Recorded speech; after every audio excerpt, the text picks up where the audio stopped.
It even tries to hasten you on your way, albeit blindly and without good regard for the weaknesses of the flesh. Rather, she fills your head with pious and devout thoughts, even reinforcing them with appropriate passages of Scripture, and also gives substantive examples from the holy saints and acharyas.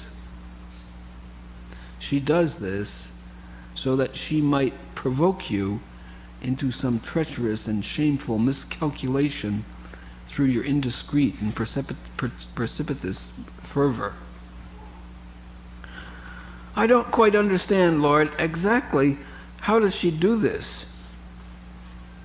Let me give you an example. She may persuade you to chastise your body with unhealthful fastings, excessive discipline, or some similar excess in mortification. She does this to either convince you that you have worked wonders and therefore fall prey to false pride and vanity, or in the hope that you will become dispirited in your austere preferential works, which may be too severe and cause you to become weak.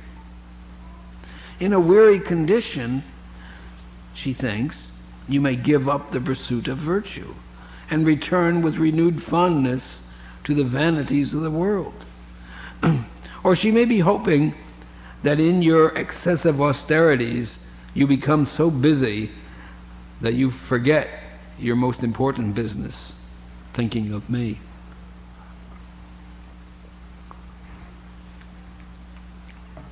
No one can count the multitudes that have fallen in this manner.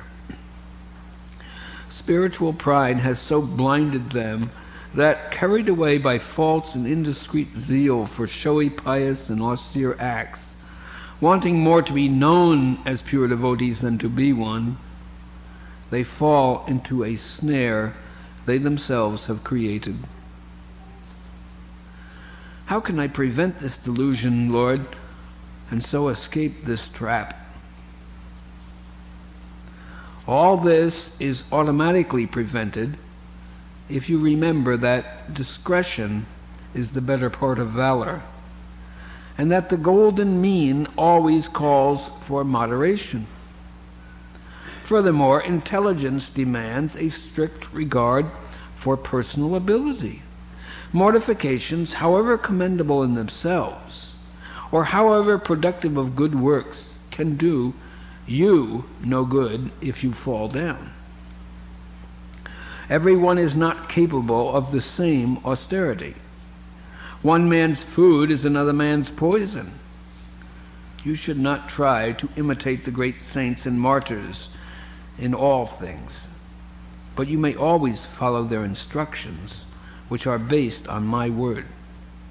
You may never be called on to burn at the stake or hang from a cross, but you are called upon to love God with the whole heart and to love your neighbor as yourself.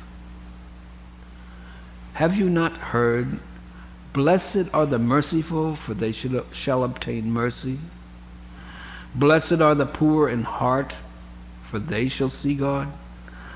Blessed are the peacemakers, for they shall be called the children of God." These things are infinitely more important and more meritorious and more enjoyed by God than the severest austerities of the gross body. Remember, man looks on the outside, to the external, but I look on the heart. How can one know how much austerity and penance to perform? As I said before, that's why you need a bona fide spiritual master, someone who is learned in the science of devotional service. Above all, someone who knows me and my will. But in a general way, I tell you that in the beginning, it is usually advisable to use moderation in corporal penances. It is always better to be in a position to increase rather than being forced by weakness to decrease. Spiritual life should ever increase, and so will your joy and peace. Why would anyone want to decrease, Lord? I doubt that. Take the example of the soul performing great austerity in the manner of excessive fasting. If he may become too thin or a little weak, there is a chance for Maya to come and taunt the soul with doubts about health.